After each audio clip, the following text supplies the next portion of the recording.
বাংলাদেশ ইসলামী ছাত্র শিবিরের বিরুদ্ধে তারেক রহমানের বাহিনী, তারেক রহমানের লেলিয়ে দেয়া বাহিনী, ছাত্রদল যে গুন্ডামি করেছে, যে সন্ত্রাস করেছে, শিক্ষকদের উপর যে জঘন্য হামলা করেছে, বৃদ্ধ প্রিন্সিপালকে যেভাবে রক্তাক্ত করেছে, যেভাবে মেডিকেলের জরুরি বিভাগে ঢুকে শিক্ষক, শিক্ষার্থী, রোগীদের স্বজন সহ সবাইকে গণহারে পিটিয়েছে ছাত্র দলের সন্ত্রাসীরা, তারেক রহমানের বাহিনী।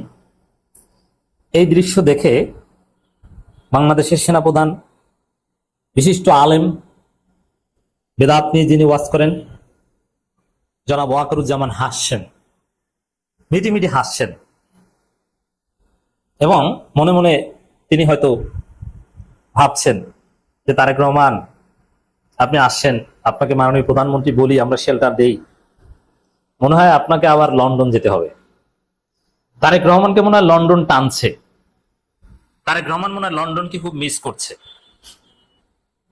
দর্শক, আলামত ভালো না। ছাত্রদল যেরকম লাগামহীন সন্ত্রাসী করছে, যেভাবে দেখেন, মারামারি, ছোটখাটো মারামারির একটা লিমিট আছে, কিন্তু ছাত্রদল ছাত্রলীগকে, আওয়ামী লীগকে যেভাবে ছাড়িয়ে গেছে, যুবদল সন্ত্রাসীরা, নয়নরা যেভাবে হেলমেট পরে লাঠি ছোট অস্ত্র নিয়ে যেভাবে প্রকাশ্য সন্ত্রাসে মেতে উঠেছে, সবচেয়ে জঘন্য ঘটনা। মেডিকেলের জরুরি বিভাগে ঢুকে যেরকম রোগীদের স্বজন, সাধারণ শিক্ষার্থী, রেসপেক্টিভ অফ অল, সবাইকে যেভাবে পিটিয়েছে, ঢাকা আলিয়া মাদ্রাসার প্রিন্সিপালকে যেভাবে রক্তাক্ত করেছে, এখন এরকম আরো ঢাকা কলেজের শিবির নেতাকে যেভাবে মেরেছে, তাতে তিনি মুমূর্ষু অবস্থায় এবং গুরুতর আহত ঢাকা আলিয়া মাদ্রাসার প্রিন্সিপাল। তো এই পরিস্থিতিতে যদি একটা অপ্রত্যাশিত অঘটন ঘটে যায়, তাহলে কি মনে করবেন? 5 আগস্ট পরবর্তী বাংলাদেশে হাসিনা যেরকম সকাল সন্ধ্যা লাশ ফেলতো, শিবির মারতো, যে কাউকে হত্যা করতো, বিশ্বজিৎকে কুপিয়ে মেরে ফেলতো, কেউ কিছু বলতে পারতো না, এখনো কি সেরকম হবে? না। এখানে ছাত্রদল, আমি পরিস্থিতি যেটা দেখছি, ছাত্রদল যদি এরকম কোনো হত্যাকাণ্ড ঘটায়, লাশের রাজনীতি শুরু করে, তাহলে জামাত, এনসিপি, শিবির বা ছাত্র শক্তিকে তেমন কিছু করতে হবে না। আমার মনে হয়, ইটস মাই অ্যানালাইসিস, ওয়াকারুজ্জামান বসে আছেন যে বাবা তারেক তুমি কিছু ঘটাও, আমি তো বসে আছি, আমি তো আরেক খেলাফত কায়েম করে ফেলবো বাংলাদেশে, আর সেই খেলাফতে তারেক রহমানের অবস্থান হবে আবার লন্ডন। সেভ এক্সিট নেয়া নিয়ে আলোচনা হতে পারে। বাংলাদেশের মানুষ আবারও সেই লাশের রাজনীতি সহ্য করবে না। সেই পথে হাঁটছেন তারেক রহমান, ভুল করছেন, ছাত্র দলকে শিবিরের বিরুদ্ধে লেলিয়ে দিয়ে ভুল করছেন।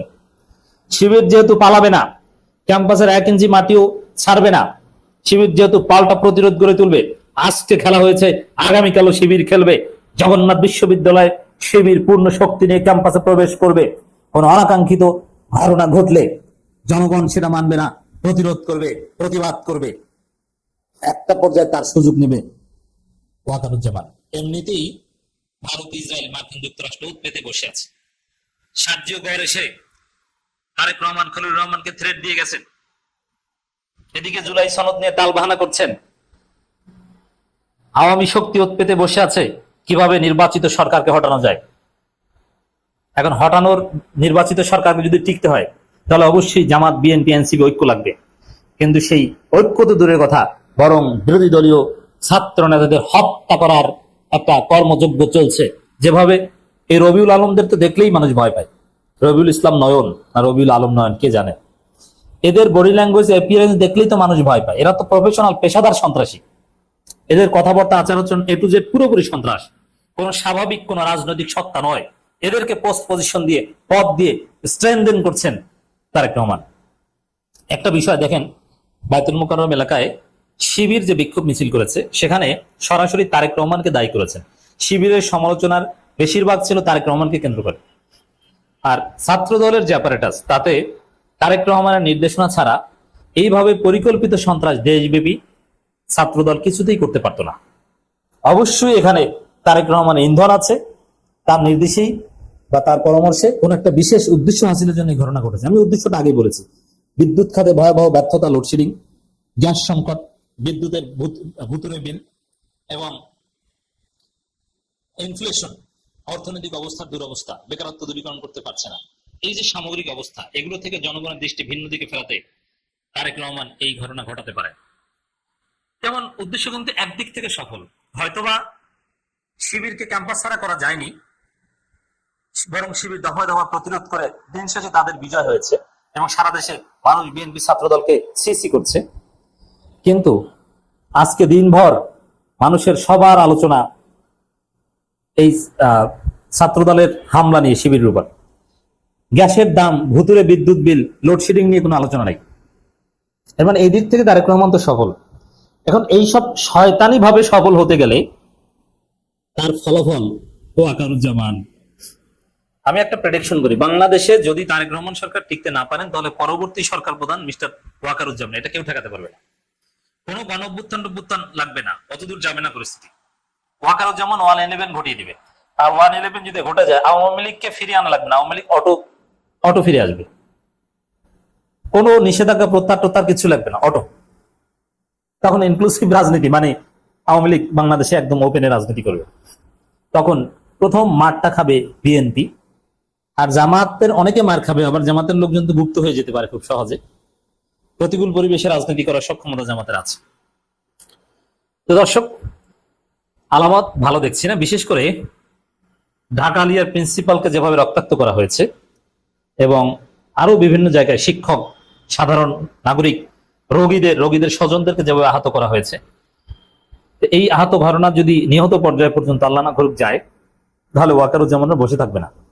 আপনি মজা বুঝবেন, তখন আক্ষেপ করবে। আমরা সতর্ক করছি, এইসব সন্ত্রাস সারেন। ছাত্রদল, বিএনপি, জামাত, শিবির, ছাত্র শক্তি, এনসিপি সবাইকে নিয়ে ঐক্যবদ্ধ বাংলাদেশ করেন। পারলে এইসব হাবিজাবি সরকার বাদ দিয়ে জাতীয় সরকার করেন, টিকতে পারবেন। নইলে আপনার ক্ষমতা থাকবেন, আপনি যাবেন লন্ডনে, আর হাসিনা বাংলাদেশে চলে আসবে। হাসিনা বাংলাদেশে না আসলেও আওয়ামী লীগ বাংলাদেশে পুনর্বাসিত হবে। আর এবার যদি বিএনপি সরকার ব্যর্থ হয়, ওয়াকারুজ্জামানকে যদি কোনো স্টেপ নিতে হয়, তাহলে গণতন্ত্র আগামী কয়েক শতাব্দীতে আর চোখে দেখা লাগবে না। মিশরে যেরকম গণতন্ত্র আর চোখে দেখা যায় না, ওইরকম আপনি আর গণতন্ত্র চোখে দেখতে পারবেন না। দর্শক, দেশের বিভিন্ন ক্যাম্পাসে ইসলামী ছাত্র শিবিরের উপর ছাত্র দলের সন্ত্রাসীদের যে ভয়াবহ হামলায় তীব্র নিন্দা প্রতিবাদ জানিয়েছে জামাত ইসলামী। জামাত ইসলামী এখানে দায়িত্বশীল রাজনীতি করছে। তারা শিবির মার খাচ্ছে, কিন্তু তারা কিন্তু চাইলে শাহিন আহমেদ খানরা লাঠি সোটা নিয়ে, স্টাম্প নিয়ে যুবদলের নয়নদের 5 মিনিটের মধ্যে রাজপথ ছাড়া করতে পারত, কিন্তু জামাত এটা করেনি। তারা হসপিটালে দেখতে যাচ্ছে, ব্রিফিং করছে, বিবৃতি দিচ্ছে, শান্তিপূর্ণভাবে পরিস্থিতি পর্যবেক্ষণ করছে। কারণ এখানে যদি জামাতও অল আউট অ্যাকশনে যায়, শিবির যদি পূর্ণ শক্তি দেখায়, তাহলে অবশ্যই ছাত্রদল যেরকম শিবিরকে মারছে বা সাধারণ রোগীদের, শিক্ষকদের মারছে, শিবিরের হাতে এরকম ছাত্রদল মার খাবে। আর এগুলো হতে হতে কোনো অনাকাঙ্ক্ষিত ঘটনা ঘটে যেতে পারে, বা আওয়ামী লীগ ভিতরে ঢুকে স্যাবোটাজ করতে পারে। তখনই দেখবেন যে চারদিকে ওয়াকার আর ওয়াকার।